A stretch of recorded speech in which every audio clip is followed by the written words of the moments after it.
could bust panzers with ease, and caked on even more armor. The KVs were organized into small 16 to 22 vehicle battalions which served alongside T-34 mediums tanks in mixed brigades. The T-34 was cheaper and faster, had similar armament, and was also quite tough, but still not as tough as the KV-1. The Soviets also produced over 300 KV-2 tanks, which had a huge boxy turret mounting a massive 152mm howitzer for swatting concrete bunkers. Though its shells could annihilate anything they hit, the 57-ton KV-2 was so unstable it couldn't fire when on uneven terrain or while moving, and it did not re-enter production after nearly all were lost in 1941.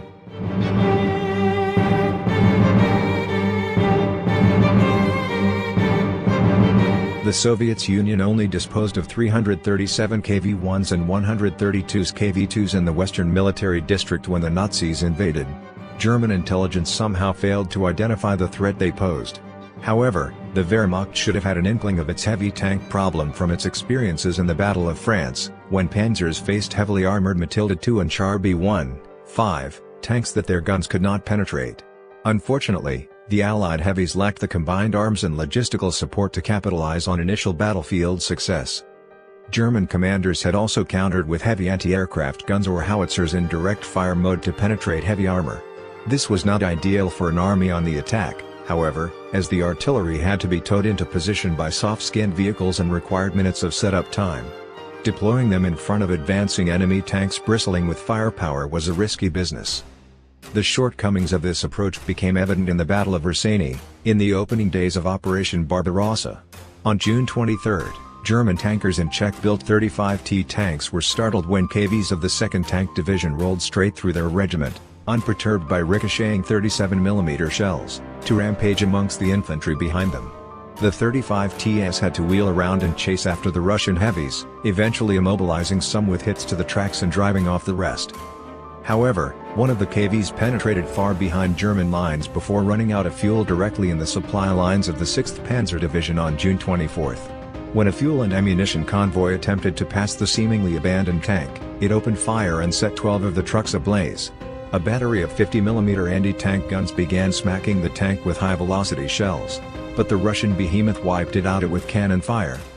Then the Germans tried setting up a more powerful 88mm flak gun 700 meters away to destroy the Russian tank, but it too was knocked out before it could land a shell on target. That night, German pioneers tried sneaking up to the tank and blow it up with satchel charges. But as the sappers made a dash for the tank, its machine guns blazed into action, foiling the attack. Perturbed that a single Russian tank had delayed an entire panzer division for 24 hours, General Erhard Raus coordinated a tank infantry artillery assault the following morning. The crew was stunned by repeated hits, including several penetrating shots from flak guns. German Schutzen finally climbed on top of the tank's hull only for the turret to begin rotating. They hastily chucked grenades through some of the shell holes, bringing an end to the crew's heroic stand.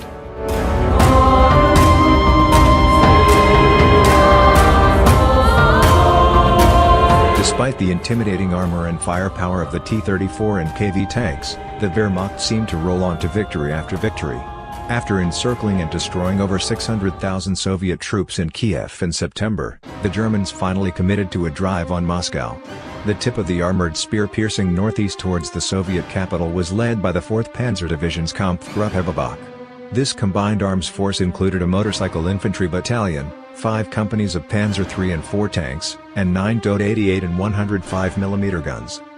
On the morning of October 6, 1941, the Kampfgruppe overran infantry and T-26 light tanks defending the town of Kamenevo, close to Mtsensk, 170 miles southwest of Moscow.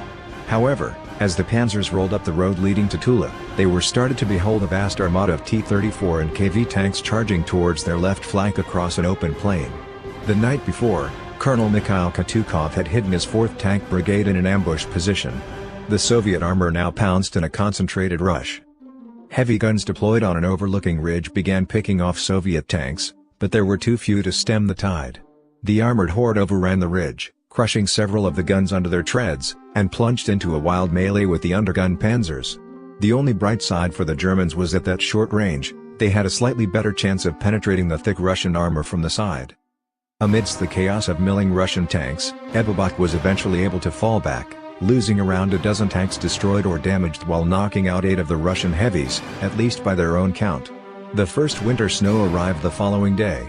The Wehrmacht would secure the Mtsensk region 3 weeks later, but Kutuzov's counterattack had fatally upset the pace of their advance, which fell just short of Moscow before the Russian winter froze it for good. That victory came at great cost. The Red Army had lost 900 KV-1s and 2s, 300 T-34s by December 1941.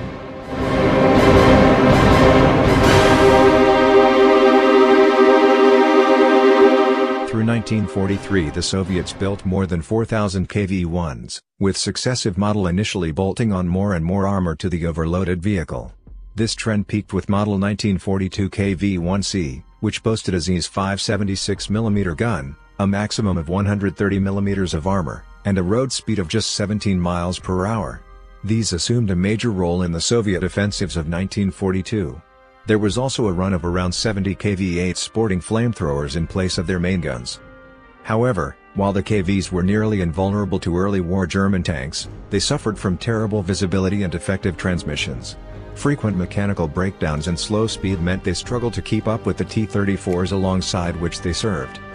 Finally recognizing these crushing defects, Soviet factories followed up with the lighter KV-1S, which selectively trimmed armor down to 75mm, while fixing the transmission and vision slits.